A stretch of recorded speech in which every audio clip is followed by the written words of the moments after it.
So now this whole thing with Dez Bryant came out and within the past day or two. So I do actually side with Dez Bryant. I think that there's problems with the Cowboys. I do think their offense is really predictable, and they got a lot of work to do. Mo, what are your thoughts on the NFC East? You know, a year ago this time we were talking about the Giants as possibly a Super Bowl team, and then all kinds of injuries happened. They did upgrade the defense a lot last year, and as Ed said, they've made some additions to that offensive line, which was terrible. You know, then you had guys like Saquon Barkley and returning Odell Beckham, who didn't, you know, even though he's coming off injury, you know, he didn't take a lot of hits last year from all the games he missed, and Shepard's back, and you know, I like this Giants football team. Again, I think it all hinges on the type of pressure that Saquon Barkley can take off of Eli, and can Eli perform still at you know, a manageable level to get this team to the Super Bowl. You know, we've seen teams win Super Bowls with quarterbacks who were just game managers. We've seen that a lot. You know, I think it's still the Eagles division. I think we very well could see the Cowboys bringing up the basement of this division. I think Alex Smith to the Redskins could you know, be manageable and decent for them still. And you know, with the Cowboys, can Ezekiel Elliott keep his ass out of trouble? He hasn't proven that he can do that yet. Can he mature some? Has he matured some in the offseason? Did last year change anything for him?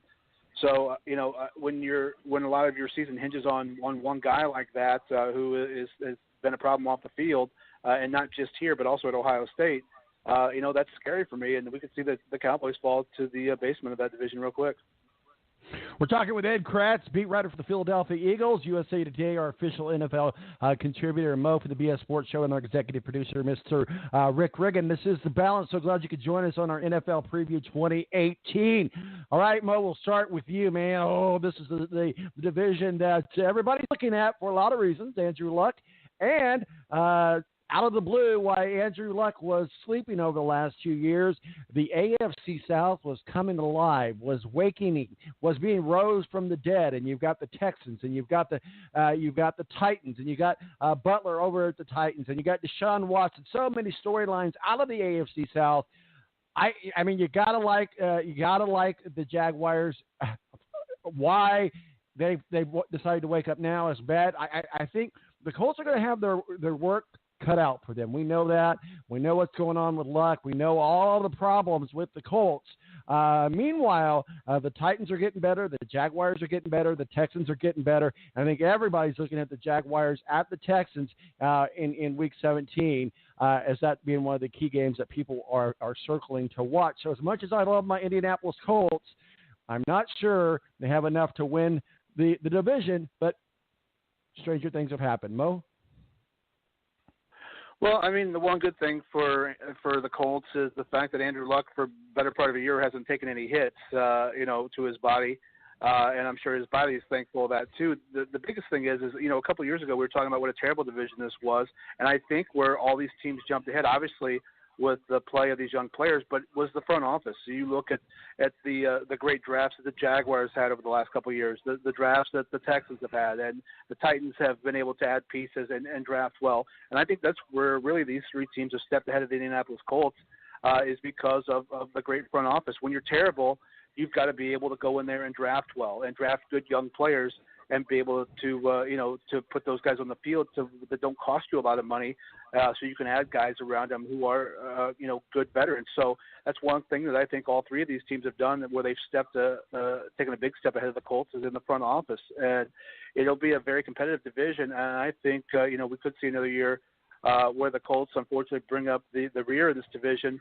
but bring up the rear, you know, maybe with like 6 wins or 7 wins, which is terrible to be in the NFL, because if you're going to be bad, you might as well be terrible. And I think that the Colts addressed some help this year.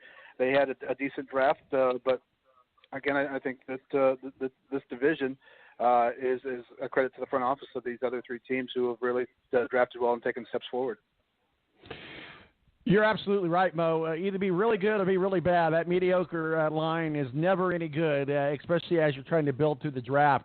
ed-kracz, what say you on the AFC South? Yeah, I mean, I think it's a 3-year rebuild with the Colts.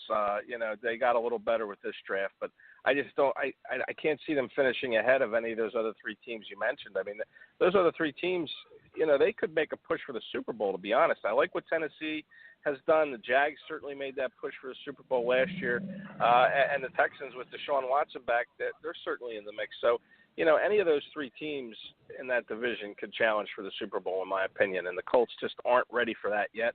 I think they took some positive steps this year, but now you have to take more. And like I said, I think it's a 3-year rebuild for them, with Frank Reich as their coach. And as long as they give him time, I think they'll get this thing right. It's just you're going to have some growing pains here along the way.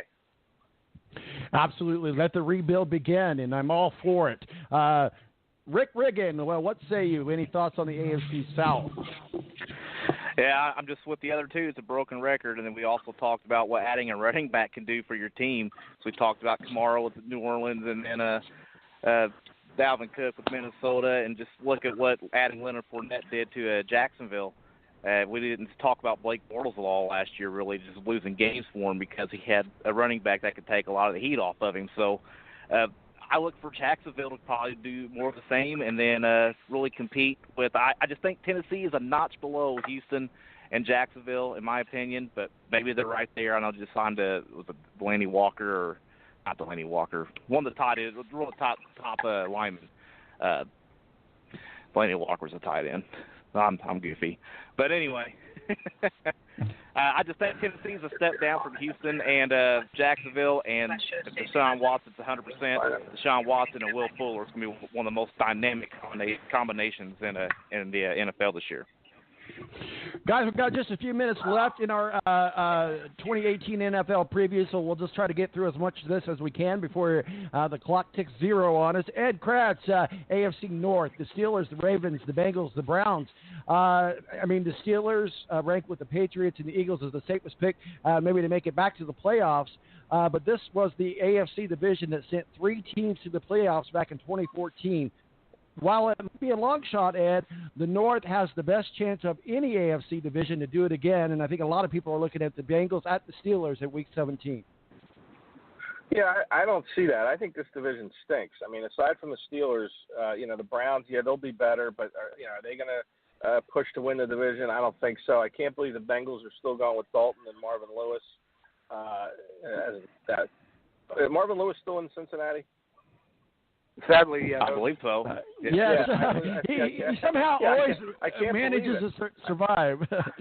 I just can't believe it. I mean, it's time to move on with that organization. And to me, Joe Flacco with the Ravens, they drafted Lamar Jackson for a reason. I just think they're giving up on him. So, this is the Steelers division, and I think it's their division by a long shot. I think this is one of the worst divisions in football, to be honest. Well, I hate the Steelers, so I hope you're wrong, Ed. Rick, what are your thoughts on the AFC North? Yeah, I agree. We keep talking about the Steelers, every year, possibly a Super Bowl team, and compare the rest of that division. I mean, they're going to be in the playoffs. They're going to be the only team from that division. I'm just looking forward to see Baker Mayfield and what he's going to do with the Browns. I mean, they got a long way to go, but let's get about 4 or 5 wins there in Cleveland. I think it'd be great. You can always tell a Steeler fan because they're just like a Notre Dame fan. They're the loudest fans in the room. Anyway, Mo from the BS Sports Show, what are your thoughts on the AFC North? Yeah, I think the division's terrible. You would think this would be the last year for Andy Dalton and Marvin Lewis, but history has shown us that it probably won't be. It's the Steelers division by a long shot, but to me, I think the most interesting team in that division is the Cleveland Browns. They can't get any worse, obviously. I think they've made some additions. To me, they had a really good offseason. They made a couple of missteps in the draft, I think, but as far as guys they've brought in, I think they're going to be one of the most interesting teams in the NFL just to keep an eye on, just because of the mix of people they have in there. So I'm looking forward to the Hard Knocks series next week on HBO with them. Even though they're not going to be good, I think it'll be interesting, which is, if you can't be good, at least be interesting. Absolutely. All right, guys, I think we got time for one more division. We'll just go ahead and throw out the AFC West because we want to talk about John Gruden. We want to talk about the Broncos, the Chargers, and the Chiefs. So we'll start with Mo. The Chargers at the Chiefs, Week 15, Thursday Night Football. I think that's the key matchup. But certainly a lot of good teams there. But you got to look at the Raiders and the Chiefs to be 2 solid teams there in the AFC West. Well, I mean, it'll be interesting to see what Patrick "What Up Mahomes" does this year, taking over for Alex Smith, the quarterback. The Chargers, a lot of people counted them out last year, and they had a pretty solid season going on. To me, the most interesting team, I think, will be the Raiders. What does John Gruden do? Has the game passed him by coming back after all these years? The relationship between him and Derek Carr, the quarterback. But what I find most interesting and most troubling for this team is, a lot of times we talk about the most important player on the football team being the quarterback. But to me, for this team, it's Khalil Mack. And, the fact he came out this week and publicly said that he hadn't spoken to John Gruden since he took over, his holdout. I think the relationship with Khalil Mack and John Gruden could be very troublesome for this team. To me, he's the most important guy on that football team. It's not Derek Carr. So, you're looking at a team that's going to be moving here before too long. I think this could be a year where the Raiders are, just have a miserable season because of some of the people they've let go and some of the fiery personality with John Gruden. The relationship with him and Khalil Mack, I think, will be key to the season being some of its success for the Raiders. Ed, go ahead. What are your thoughts on the AFC West? I'm sorry. Yeah, I never understood all the love for John Gruden. It had been a long time since he was a head coach. This game changes quickly. We'll see if he still has it. The Chargers, to me, are a team you really have to look at. Phillip Rivers has been doing it a long time. Could this be his year that he finally breaks through and maybe wins a Super Bowl? I don't think so. They had a key injury this week, losing their cornerback, Jason Verrett, for the season probably. And, the Kansas City Chiefs, Patrick Mahomes, there you go, with Andy Reid, the quarterback whisperer, what he did with Donovan McNabb and even Nick Foles and some of the others that Reid's worked with. So, I like the Chiefs in this division. The Broncos, is Case Keenum. Can he have that same kind of year that he had last year with Minnesota? I don't know, but I do like the Broncos a little bit too. I think it's the Broncos and the Chiefs in this division, and maybe the Chargers can push to kind of get in the mix as well. But I'm with Mo. I'm not a big. I think this could be a bad year for the Raiders. Rick, what are your thoughts on the AFC West? I'm just with the other guys, except for the fact that I actually want to take the Chargers in this division this year. I mean, they're really sneaky good, and it's crazy because I get the feeling that the city of Los Angeles doesn't really want them there at the same time, but they're a good football team because you always see the stuff on social media. They have these events set up for fans to come out and meet and greet players and everything, and nobody shows up to them. So it's weird to me, but they're like sneaky good, and I'm going to take the Chargers in this division. I think the Raiders are going to take a step back. I'm not sure where, the Mahomes and Andy Reid and how that's all going to work out just yet. Probably great. And then I just don't know anything much about the Denver Broncos right now. So, but I'm going to take the Chargers in this division this year. All right, guys, real quickly, time for our thumbs up, thumbs down poll. Shady McCoy out with the Bills, certainly a big distraction. Thumbs up, thumbs down. Shady McCoy makes the difference for the Buffalo Bills. Ed? Well, nothing's happened. Things he always gets in trouble, it seems, in the off season, and nothing ever sticks to him. So I'll say thumbs up. He's going to be with the Bills, and he'll help them win. Rick, thumbs up or thumbs down with the Bills? Yeah, thumbs up. I just don't think the Bills are going to be any good this year, but hey, he'll help get them a couple wins, so thumbs up. Mo, thumbs up, thumbs down. Shady McCoy going to be a distraction, going to cost the season for the Bills, basically. Thumbs up or thumbs down? Well, I'm going to give him a thumbs up, and I think any team would take the protection that Shady McCoy gets that every offseason. Boy, if you could have that as your offensive line, you'd be a Super Bowl winner every year. So thumbs up to Shady McCoy and whoever protects him. It's rare that we all agree on thumbs up, but thumbs up it is also.